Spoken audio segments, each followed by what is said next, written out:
బులెటిన్లో ఇప్పుడు speed news చూద్దాం. భద్రాచలంలోని బీసీసీ కాంప్లెక్స్ లో నూతనంగా భద్రగిరి మార్పు ఏర్పాటు చేశారు. ఇక తెలంగాణ గవర్నర్ శివప్రతాప్ శుక్లా లాంఛనంగా ప్రారంభించారు.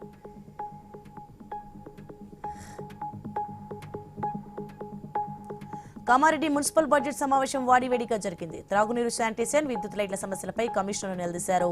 మున్సిపల్ అధికారులు తీరును నిరసిస్తూ బీజేపీ, కాంగ్రెస్, బీఆర్ఎస్ నిరసన వ్యక్తం చేశాయి.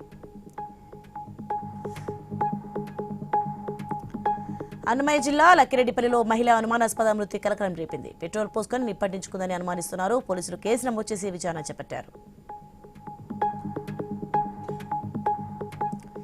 రంగారెడ్డి జిల్లా లక్ష్మీగూడలో ఫుడ్ ఇన్స్పెక్టర్ సౌమ్యారెడ్డి ఆకస్మిక దాడులు నిర్వహించారు. రంగులు కలిపిన బిక్చర్ను గుర్తించారు. ఇక నమూనాను సేకరించి పరీక్షల కోసం ల్యాబ్కు పంపించారు.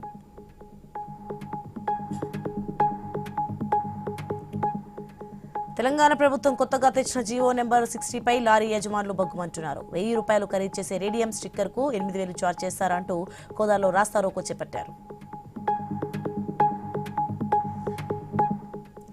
నంద్యాలలో ఎన్డీఆర్ఎఫ్ బృందం మాక్ డ్రిల్ కార్యక్రమం నిర్వహించింది. విపత్తు వచ్చినప్పుడు బృందాలు ఎలా పనిచేస్తాయో, ప్రజలను ఎలా కాపాడతారో చూపించారు. ప్రజల ప్రాణాలకు కాపాడమే తమ ఉద్దేశమని అధికారులు తెలిపారు.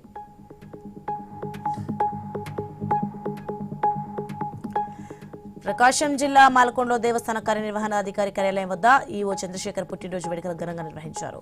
ఆగమ శాస్త్రాలకు విరుద్ధంగా ఇటువంటి కార్యక్రమాలు నిర్వహించడం అపచారమని భక్తులు మండిపడుతున్నారు. ఉమ్మడి నెల్లూరు జిల్లా వెంకటగిరి మండలం కార్యాలయం ఎదుట దళిత ప్రజా సంఘాలు ఆందోళన చేపట్టారు. పాలకొండ సత్రం గ్రామానికి చెందిన మేమయ్య అనే వ్యక్తిని ఎస్ఐ ఏడుకొండలు అక్రమంగా కొట్టారని ర్యాలీ నిర్వహించారు.